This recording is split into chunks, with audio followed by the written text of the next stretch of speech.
สบายดีตอนเสาร์เด้อพ่อแม่พี่น้องสองเช้าสลันนะมันนี่สิมาออมมาแกงปลานะใส่บักบวบหอมนี่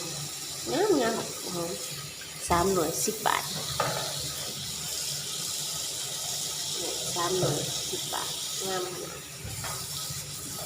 ล้างตะไคร้เป็นกระปุกต้นหอมอันนี้ไทยตูเนาะใส่ไทยตูได้ล้างหอม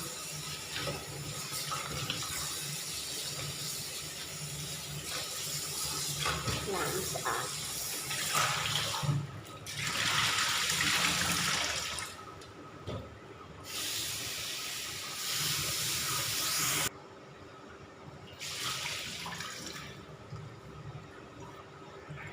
อันนี้ปลานิ่นเฮา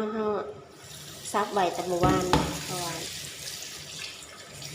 อย่ามันเสียงดังมาซักตอนเช้าเขานอนอยู่เนาะแดดรบกวนนั่นเขาแก่นะเพราะว่า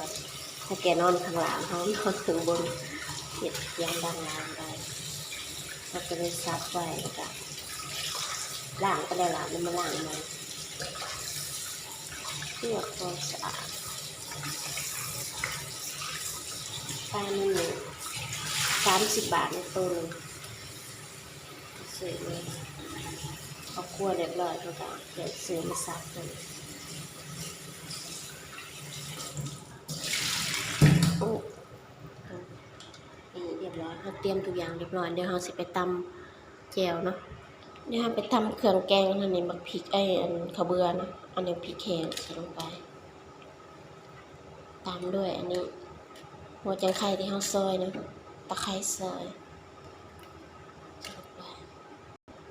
อันนี้หอมแดงแล้วหอมแดงที่เขาปอกเปลือกแล้วล้างแล้วนี่มาตำนะ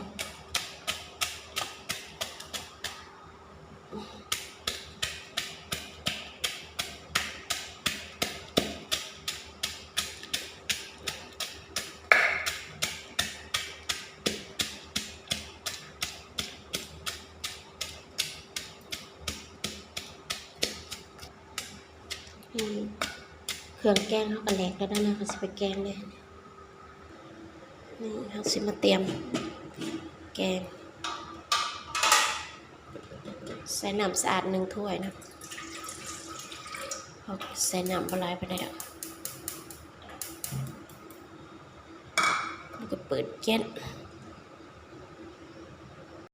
นี่เขาสิใส่ตะไคร้ใบมะกรูดแล้วก็มะขามเปียกนะใส่ลงไปเลยตามด้วยเครื่องแกงที่เราตำเมื่อกี้นะใส่ลงไปเราสิเห็ดเครื่องแกงซุปก่อนเนาะจังใส่ปลา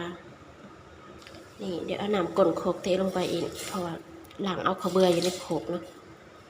นี่เรียบร้อยระหว่างรอมันผดนะก็สิมาปรุงเนาะนี่คือรสดีใส่รสดีไป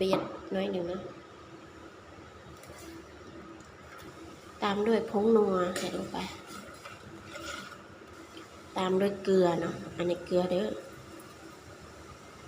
น้อยหนึ่งพอขาดไม่ได้เลยก็คือน้ำปลาแดกเนาะใส่น้อยหนึ่งก็พอนี่แค่นี้ก็พอเครื่องแกงเขาก็พดได้ทีแล้วเนาะนี่เดี๋ยวเขาสิไปเตรียมพักที่เขาสิมาใส่ปิดไฟก่อนพอดีน้ำมันเดือดแห้งแล้วเนาะเขาก็สิเอาปลาลงเลย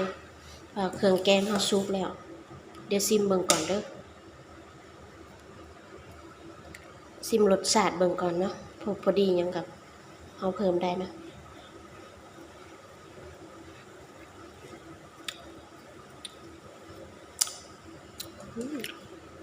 พอดีแล้วเอาปลาของเราลงเลยว่าน้ำมันพดแห้งเลยแล้วก็จังสีไปซอยพัก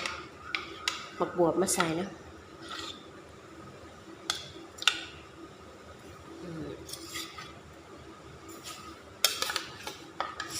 ยามอากาศหนาวๆนี่สดน้ำมันร้อนนี่สดชื่นโล่งคอเลยเวลาแกงปลาแกงอย่างเงี้ยปิดไฟไว้ก่อน นี่เขาของเขาข้างหม้อปลาไว้มันเดือดแล้วรีบเอามาหมักบวบใส่นะว่ามันสิเปื่อยก่อนปลาเขาสิเปื่อยไงหมักบวบก็อ่อนดีหน่วยใหญ่ๆยังอ่อน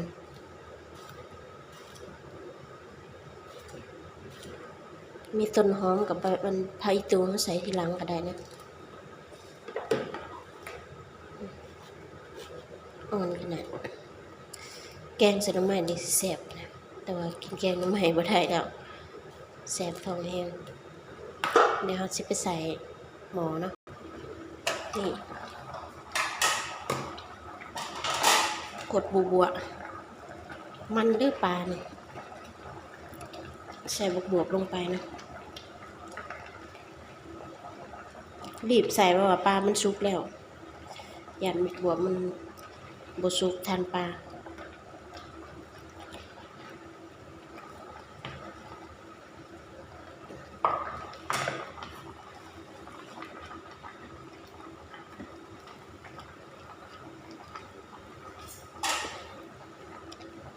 เราก็สิบริคนหลายนะเดี๋ยวปลามันเปื่อย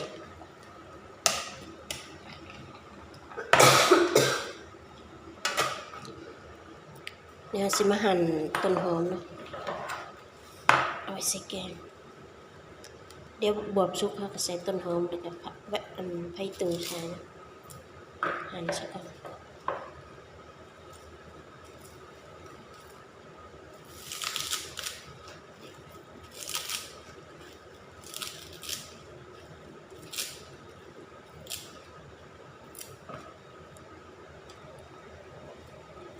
เด็ดไผ่ตูเอาแต่นอ่อนหอมไผ่ตูเนื้อหอมอันนี้5 บาทเด้อมัดบ้ากี่ไงถ้าอยู่กรุงเทพน่ะซ้ำเนี่ย10 บาทบ่ได้ซ้ำนี่30 บาทกรุงเทพ5 บาทประมาณ3 ยอด3 ต้น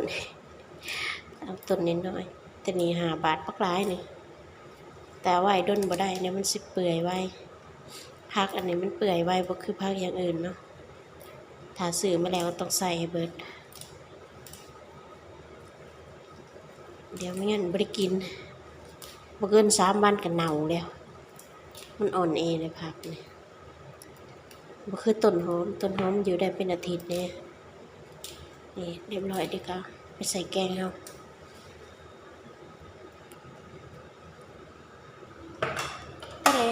แกงเอากระพดบัวเอาไผ่ตูลงต้นหอมหอมอะไรตอนนี้หอมมากบวบส้มก็สื่อบวบหอมอะไรหอมแกงจะน้ำใหม่ได้เนาะคือเสียบเสียดายแต่กินน้ำใหม่ลายก็บ่ได้อีกโอ้ยจะเหม็นพะหยาดพะเยาอยากกินยังกะย่างเนี่ยนี่ค่อยๆคนนะก่อนเดี๋ยวปลามันสิเปื่อยบวบมันอ่อนนะข้าวเดียวก็เปื่อยนี่สีสันแต่แซ่บบ่อากาศเย็นเนี่ยเป็นหวัดหอมเดี๋ยวซิมเบิ่งก่อนเนาะใส่ปลาใส่บวบลงไปยำมันจืดเดี๋ยวจะได้ปรุงเพิ่ม